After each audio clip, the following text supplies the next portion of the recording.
And a superior officer is on the stand now in the United Healthcare CEO murder hearing. Police body cam footage released this week shows officers questioning Mangione before he was taken into custody. Now his defense attorneys are trying to disqualify some of the evidence collected during his arrest.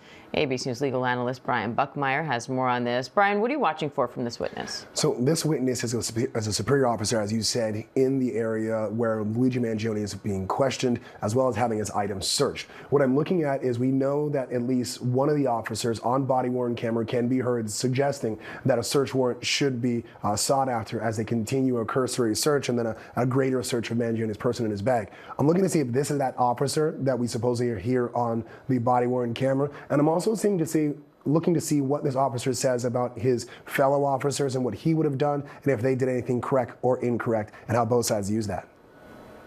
Prosecutors are expected to rest next week. How do you expect them to wrap this up? I think we're going to get the entirety of all the officers, at least the ones that had major components in this case, talking about their input in the case, how they searched, how they questioned, their body position, everything that the prosecution needs in order to say that this was an appropriate search, this was an appropriate arrest, and that all items that came from Luigi Mangione and all statements that were recovered can be used at trial. I think after the prosecution rests, I think the defense is going to likely or possibly put on their own witnesses. Don't expect Luigi Mangione to testify. That's very rare, but they might have some officers or some individuals push back on the narrative that this is an appropriate search.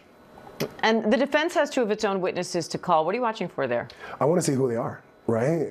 Are they going to call other officers who have different opinion? Are they going to try to get experts either within this law enforcement office or within the NYPD, who is kind of like the gold star, at least in the state, when it comes to how searches and seizures are supposed to go? Are they going to get some sort of professional pushback from an officer to say, this was inappropriate, this is why you should have gotten a search warrant, this is why this is something that's suppressible? I don't know, but it's going to be interesting to see who they put on the stand.